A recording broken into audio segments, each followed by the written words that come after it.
pessoal, tudo bem? Vou fazer uma gravação aqui rapidinho dessa primeira parte da aula de hoje sobre o liberalismo no Brasil Império, né? A virada do século XVIII para o século XIX, ela é marcada pela presença de revoluções liberais, né? Marcadamente a Revolução Francesa, a independência norte-americana, na realidade, que vem primeiro, e a Revolução Francesa posteriormente, que são mudanças, rupturas, né, principalmente políticas, rupturas do modelo filosófico, político, de direito, de economia, que vão ser muito marcantes e que depois vão ser disseminadas em várias nações no século XIX, né? E o Brasil a mesma coisa. Então, vou começar a falar aqui para vocês justamente da influência das ideias justnaturalistas, que são o quê? São filosofias de direito natural moderno, baseadas naqueles direitos natos, né? Os direitos que nascem fundamentalmente com o homem, como o direito à vida, o direito à liberdade, o direito à felicidade, a livre religião, né? Que são questões já pensadas na antiguidade, porém voltam a ser refletidas a partir de todas aquelas mudanças que a gente viu da passagem da era medieval para a era moderna, né, no século XVI. Então a gente tem aqui o surgimento de várias correntes filosóficas na Europa, em reinos diferentes, localidades diferentes, principalmente em reinos protestantes, né, de religião protestante, que vão ser mais abertas ao cientificismo e à razão. Então a gente vê que entre o século XVI e o século XVIII há uma filosofia de reação aos fatos históricos anteriores, ou seja, navegações, reforma e contra-reforma, mercantilismo e a formação de estados nacionais modernos, como eu dei naquela aula falando sobre justamente o período do direito colonial brasileiro, né, o contexto para a descoberta do Brasil. Então, essas mesmas mudanças influenciam também novas formas de pensamento, de conhecimento e conhecimento mais indicado para a questão da razão, ou seja, a separação entre um direito divino, um conhecimento divino, e um direito de razão individual do ser humano. Tá? Então, principais características dessas correntes filosóficas: a reafirmação do sujeito e da razão individuais, mais do que uma coletividade, né? Isso, ao longo da era moderna, não vai chocar tanto com os governos estamentais, como o governo absolutista português, por exemplo, porém, já no século XVIII, com aquele fortalecimento da burguesia, o impulso da Revolução Industrial por essa burguesia e a própria independência norte-americana, isso vai vir muito forte, né? E fazer, inclusive, com que nutra aquela cultura iluminista do século XVIII e o rompimento com o Estado estamental, por exemplo. O racionalismo instrumental e estratégico, o individualismo, começa a se observar a sociedade não mais como uma sociedade de súditos, uma coletividade estamental, mas a soma de indivíduos isolados que, para atingirem os seus objetivos individuais, né, seja ele da felicidade, da propriedade privada, da liberdade, eles acabam entrando num contrato, né, onde tem um súdito, um soberano, na verdade. Os súditos são eles, mas um soberano que governa, e a partir do momento que aquele soberano não garante mais a paz ou não garante mais a coesão social, ele pode ser retirado do poder.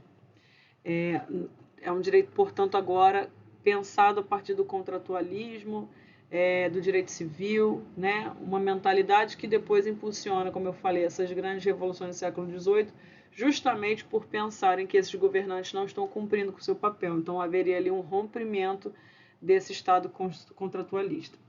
As ideias de que o homem é egoísta se opõem naturalmente, né? Ele lembra muito do Hobbes, o Rousseau, posteriormente também bebe um pouco disso, mas acredita num homem naturalmente selvagem, que depois é moldado socialmente.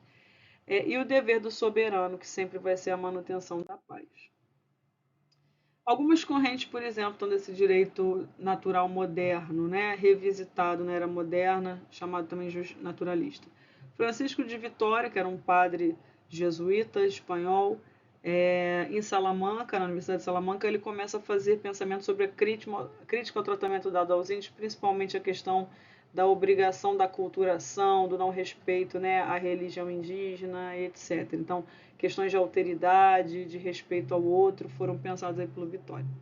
Hugo Grotius é considerado aí o pai da filosofia do direito, por exemplo, está nos Países Baixos. Pufendorf seguiu um método filosófico de dedutivismo, ou seja, parte de um princípio geral para princípios específicos.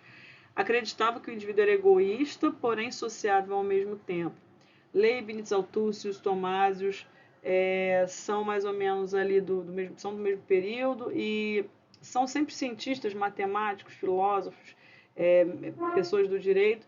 O Tomásios ele influencia muito, por exemplo, a independência norte-americana, porque ele acreditava que o homem vivia em busca da felicidade, né? E uma das frases lá da Carta da Independência era isso, que o homem, por conta da busca da felicidade, romperia ali com esse estado estamental, com a colonização inglesa, por exemplo. Ingleses famosos, o Hobbes, né? Hobbes e Locke são dois grandes filósofos e pensadores ingleses. Locke vai ser o pai do liberalismo, né? Vai dar ideia depois para Adam Smith e outros pensadores do liberalismo econômico propriamente dito.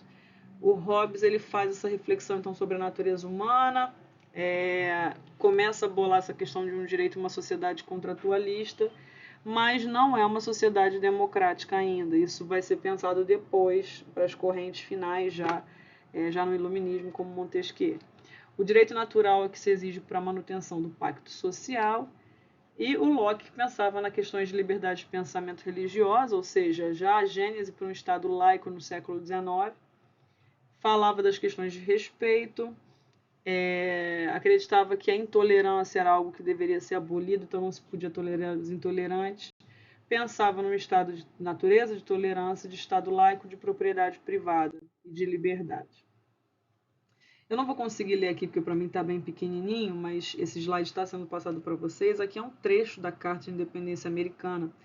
E quando a gente começa a ler, a gente observa muito, por exemplo, aqui na segunda frase, ele fala sobre certos direitos inalienáveis, que entre esses estão a vida, a liberdade e a procura da felicidade. Então a gente percebe a alta influência dessa filosofia de direito natural, né?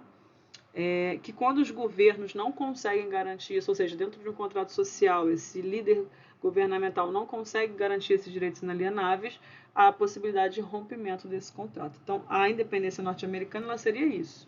Né? É um movimento desses colonos ingleses que estão na América que não ganham apoio, que estão sendo sobretaxados, estão vivendo ali uma autoridade muito grande, de abuso mesmo dessa realeza britânica, então eles optam por uma independência, né?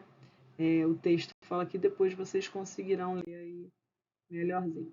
Por que eu falei dessa introdução? Porque o Brasil já vem no século XIX, nasce em 1822, e ele vem embebido dessa ideia de liberalismo. Essas ideias do direito natural moderno, elas vão influenciar o iluminismo, né, que é uma onda cultural filosófica, digamos assim, própria do século XVIII. Vários reinos monarquistas ainda estamentais vão ser adeptos a mudanças iluministas, mais racionais. Portugal mesmo faz isso no século XVIII com o Marquês de Pombal, que vai ser um primeiro-ministro português, que vai tentar racionalizar questões da educação, por exemplo, né, retirando a educação das mãos exclusivas dos religiosos, rompendo ali com os jesuítas, trabalhando as questões de propriedade privada liberal já, e o próprio liberalismo que vai sendo moldado em finais do século XVIII, é muito debatido na Revolução Francesa. Lembrando que a Revolução Francesa ela é um período aí de alguns anos de alternidade entre alguns grupos burgueses que vão fazendo até o Império do Napoleão, né? E é justamente esse processo francês e o Império de Napoleão que influenciam, por exemplo, a nossa história, porque Napoleão, tentando disseminar essa política liberal, né, contra os estados estamentais do chamado Antigo Regime, ele vai tentando conquistar reinos em volta e ataca, por exemplo, Portugal. Né? Ataca a Espanha, consegue prender o rei espanhol, a Espanha fica dominada pelo Império Napoleônico, porém, Dom João consegue fugir dessa esquematização ao vir para o Brasil. Né? No momento que você não tem a derrubada do rei, que a gente viu em aula do direito colonial, o rei que tem esse papel simbólico, central, né, da justiça, da política, no momento que o Napoleão não consegue derrubar esta pessoa, esse monarca, né, não retirar do trono mesmo, não se rompe a questão estamental em Portugal, mesmo sofrendo aí com a guerra, né, combatendo ali com o exército napoleônico, quem ficou, porque esse rei, ele vem para o Brasil, ele vai fazer uma série de alterações aí, de adaptações nessa colônia, como eu botei aí no slide, na chegada dessa corte, ou seja, vai abrir os portos do Brasil às nações amigas, vai levar o Brasil a Reino Unido de Portugal e Algarves, né, de Brasil e Algarves. Então, vai fazer uma série de adaptações onde esse rei, que era rei não só de Portugal, mas também rei do Brasil, da colônia, que vai ser elevada, como eu falei, a um pedaço mais do reino, vai manter essa unificação, inclusive territorial, nas Américas. É o contrário do que acontece na América Espanhola, por exemplo. Né? Como Napoleão consegue prender o casal, né, os reis espanhóis, a Espanha ela perde ali esse poder estamental e ela fica fragmentada. Logo, a América vai ser governada por aqueles administradores locais, os vices-reinos que já existiam, e vai sofrer a fragmentação. Então, um dos principais pontos para o Brasil não ter separado foi justamente a vinda de Dom João para cá, né, e ele ter conseguido escapar do poder napoleônico. Porém, como eu falei, tem essa série de adaptações, mas depois que Napoleão é derrotado em 1815, né, de 1815 a 1820, você tem aí adaptações em Portugal e essa corte que ficou em Portugal, essa baixa nobreza, querendo o retorno do rei. Né?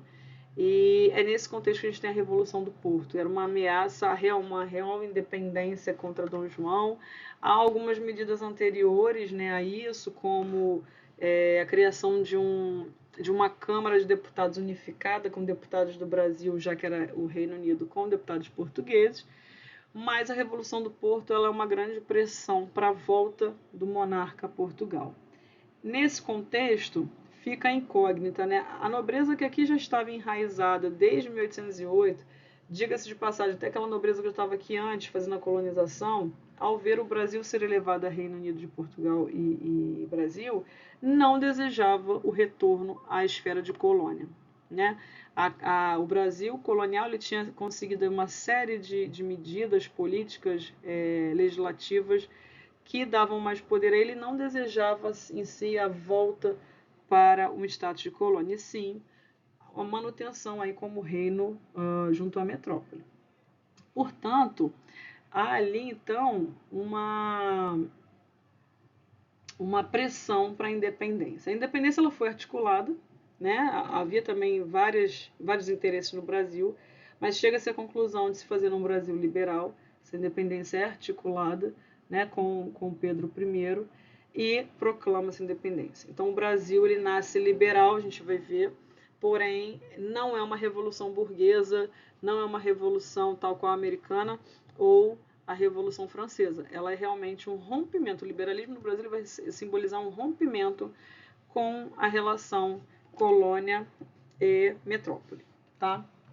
Então a independência não é feita, aliás, por um grupo dominante que não queria mais submeter a Portugal. E esse liberalismo brasileiro vai representar a eliminação dos vínculos coloniais de governo. Não é uma revolução, portanto. Aqui é um trecho do que o Volkmer chama do que é a teoria liberal. A gente vai ver que a teoria liberal europeia, obviamente, ela tem algumas variações, mas ela tem um princípio norteador que, ao chegar no Brasil, vai ser adaptado às relações culturais e de poder que já existiam aqui na colônia. Diga-se de passagem, aquelas duas características que eu sempre saliento, que são o patrimonialismo e o conservadorismo. Então, o Spon ele fala que a dimensão ético-filosófica do liberalismo denota a afirmação de valores e direitos básicos atribuídos à natureza moral e racional do ser humano. As diretrizes apresentam princípios de liberdade pessoal, individualismo, tolerância, dignidade, crença na vida, propriedade privada, economia de mercado, ausência ou minimização do controle estatal, livre empresa e iniciativa privada. Ainda como parte integrante do referencial, encontra-se direitos econômicos, representados pelo direito de propriedade, de herança, de acumular riqueza e capital, direito à plena liberdade de produzir, de comprar e vender. E, por último, a perspectiva político-jurídica está calcada em princípios como consentimento individual, representação política, divisão dos poderes, descentralização administrativa, soberania popular, etc. Então, a gente vai ver que no Brasil muitas dessas características liberais vão estar presentes na governabilidade, porém, não vai ser uma ruptura definitiva com o modelo anterior. Há uma manutenção dessa elite no poder, há uma manutenção desse patrimonialismo, por exemplo. É um liberalismo que, para alguns historiadores, vai ser chamado de fachada ou liberalismo limitado. Eu gosto de dizer que há uma adaptação da teoria à realidade presente. Então, o liberalismo brasileiro. E esse liberalismo no Brasil ele vai sofrer, né, nuances e modificações ao longo dos períodos políticos que a gente vai ter até o século XX. Então, a gente tem um liberalismo teórico europeu que é diferente do praticado no Brasil. Aqui a gente vai manter a estrutura político-administrativa patrimonialista e conservadora. Há uma dominação econômica escravista, com base no liberalismo de Locke, e os movimentos influenciados pelo liberalismo, né, que já existiam anteriormente, inclusive, como Inconfidência Mineira, né, Conjuração Baiana, Revolução Pernambucana, não eram movimentos nacionais totalitários, né? Eram normalmente movimentos regionais que tinham até intuito liberal, mas nem todos eram intuito de abolição, por exemplo, ou mesmo de uma república, né? Há variações entre esses movimentos, então provavelmente por isso a gente não tenha tido uma eficácia deles, eles tenham sido contidos. O direito no Brasil impera. A gente tem a Constituição, então, de 1824. Toda vez que você tem um novo estilo governamental e político, há essa criação dessa nova Constituição. É como se o Brasil existisse a partir dali. Então, nossa primeira Constituição, de 1824, ela apresenta algumas características como a divisão em poderes, né, em representatividade, a eleição censitária. Só que no Brasil, ao invés de 3 poderes, legislativo, executivo e judiciário, a gente vai ter a criação de mais um, que é o poder moderador, né? Além disso, não é um Estado laico, essa questão do Estado laico ela vai ser adaptada, a gente vai deixar de ser crime ter outras religiões, então a partir desse momento religiões protestantes podem entrar no Brasil, judeus, etc. Porém, culto público era proibido e a religião oficial do Estado era a religião católica. Além disso, há uma definição de cidadãos, né, levando-se em consideração que os escravizados não eram cidadãos, não eram sujeitos de direito, eram objetos de direito. Não tinham direito à representação política. Os libertos, por exemplo, poderiam votar nas eleições primárias, mas não poderiam ser candidatos. E essas eleições são eleições censitárias, divididas em 2 etapas, né, que eu explicarei mais tarde. Então, a gente tem a presença de um liberalismo conservador, com homens letrados, responsabilidade exclusiva, o direito às normas jurídicas positivas almejam a naturalidade e perfeição dos textos legais de ação individual. Então, algumas presenças de um poder mais liberal. E essa cultura jurídica, porque tem que se criar uma cultura jurídica agora a partir do nada, né? Antes o direito era o direito português, chamada o Brasil bacharelismo liberal. Cria-se uma cultura jurídica. Então, como é que se vai fazer isso? Como é que se vai criar esse Brasil? Os bacharéis eles vão ser escolhidos como membros da elite para uma criação nacional e vai ser feito em 2 etapas. A primeira, criando universidades para formar essa elite burocrática, a segunda, criando códigos e leis nacionais. Eu vou parar essa gravação por aqui e a gente retorna na aula na próxima semana.